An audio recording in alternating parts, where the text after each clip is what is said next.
بسم الله الرحمن الرحيم والصلاة والسلام على سيد الخلق محمد صلى الله عليه وسلم.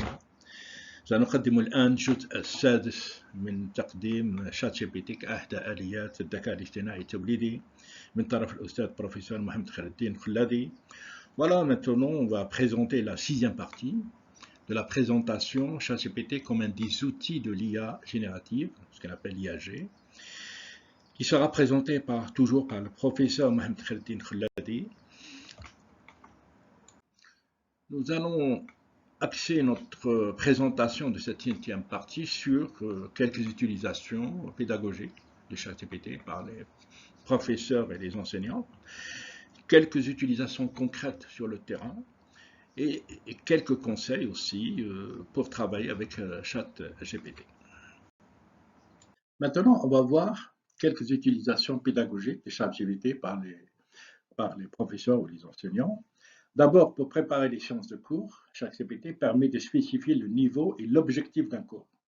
Il suffit de lui demander « créer un plan de cours pour une classe de tel niveau d'étudiants qui couvre le concept, le cours, étudié, et comprend une variété d'activités et d'évaluations. » On peut également lui demander de créer des quiz, par exemple, générer 5 questions à choix multiples pour évaluer la compréhension des étudiants ou des élèves, le concept enseigné. Ou encore une grille d'évaluation que les étudiants pourront utiliser pour évaluer eux-mêmes l'autocontrôle de leur travail, créer une série de questions que les étudiants peuvent utiliser pour réfléchir à leur performance en la matière et sur la base des critères de soumission et de notation suivants et identifiés.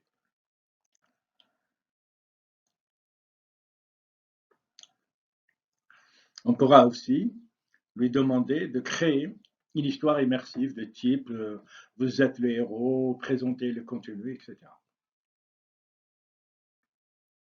Toujours dans la même lancée, quelques cas d'utilisation, c'est comme d'abord pour préparer une séance de cours en spécifiant les niveaux objectifs, préparer une synthèse des cours pour des visuels, présenter une évaluation, générer des conseils pour des étudiants en difficulté, créer une histoire immersive de type vous êtes le héros, créer des évaluations que les étudiants pourront utiliser pour évaluer eux-mêmes leurs travaux, créer une liste de stratégies pédagogiques d'enseignement qui pourraient être utilisées pour impliquer et stimuler les étudiants à des niveaux, ou les élèves à des niveaux de capacité dans un cours, créer une liste de 5 stratégies pédagogiques d'enseignement qui pourraient être utilisées pour répondre aux besoins d'apprentissage.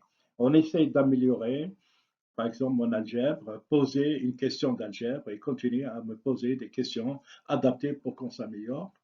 Générer des idées pour partager et discuter des pratiques pédagogiques des professeurs avec des collègues, etc. Donc, toute la clé de la réussite est dans la qualité de la question posée. On peut inviter les utilisateurs à aller faire des recherches avec ChatGPT en leur apprenant à bien formuler leurs demandes, d'autant qu'ils offrent la possibilité de s'adapter. Il est nécessaire de croiser les informations produites avec d'autres sources. Donc maintenant, on va voir quelques utilisations concrètes.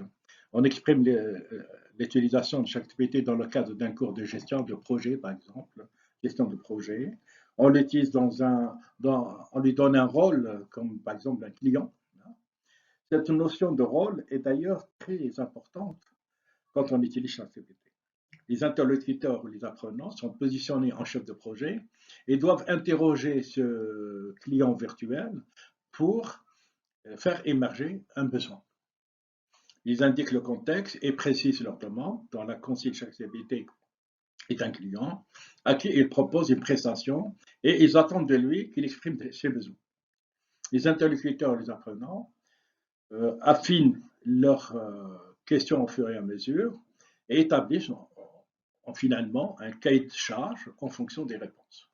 On peut demander à ChatGPT d'être un client réfractaire ou au contraire enthousiaste, et on peut lui donner des contraintes pour mener sa réponse ou pour orienter sa réponse.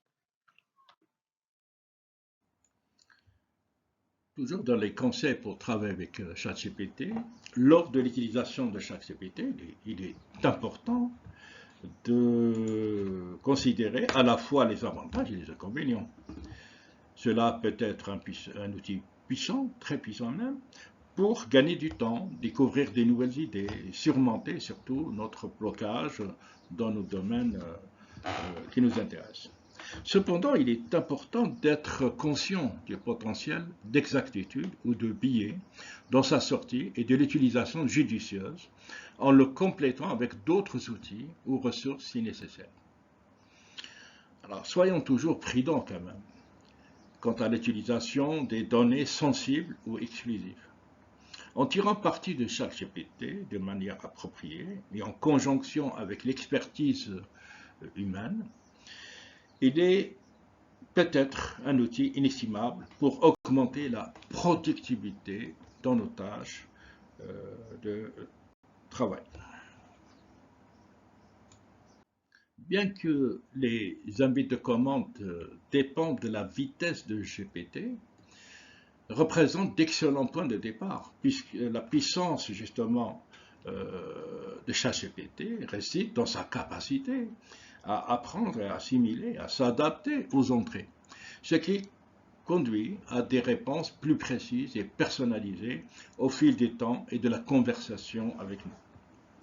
Pour éviter que chaque GPT n'essaye a priori de résoudre notre requête avant de lui soumettre nos questions, on doit indiquer à chaque GPT quand même quand commencer à travailler. On tape une invite de commande de type « Ne répondez pas maintenant, demandez simplement ce que vous comprenez en disant « Je suis prêt ». Demandez-lui ce dont vous avez besoin, puis attendez plus de détails, par exemple. L'échange d'idées et de commentaires, au-delà de la première invite, peut aider à affiner et à raffiner un petit peu encore plus les résultats. Les invites de commande fournissent des guides généraux, en principe, pour démarrer avec un concept ou un sujet particulier. Par exemple, la conception d'une stratégie de gouvernance d'équipe ou la mise en œuvre de la gestion des appareils. Celles-ci sont destinées à inciter les administrateurs à réfléchir à un sujet et à servir de tremplin pour une conception ou une stratégie beaucoup plus large. L'IA est incroyable, mais pas infaillible. On utilise justement les invites de commande comme point de départ dans notre processus de discussion normal et ils nous aideront à créer des scripts complets et ciblés pour une variété de tâches qui nous préoccupent. Par exemple, on souhaite obtenir la certification d'une formation, mais on ne sait pas par où commencer. Chaque GPT peut être un excellent outil pour avoir une idée générale où on doit chercher un chemin de certification particulier ou un domaine d'expertise souhaité. Si on n'est pas sûr de ce que nous recherchons, alors pourquoi ne pas laisser ChatGPT nous guider? On doit à ChatGPT de rédiger la réponse sous la forme d'un guide pratique, par exemple. On peut aussi lui demander de résoudre le problème éventuellement et de donner des conseils pour le résoudre. Bien sûr, l'un des moyens les plus simples d'exploiter ChatGPT est de lui poser des questions sur les problèmes que nous rencontrons. C'est un domaine où nous attendons tous à ce que ChatGPT soit une véritable assistance ou aide. On doit faire preuve de prudence lors de la validation des résultats de chaque GPT.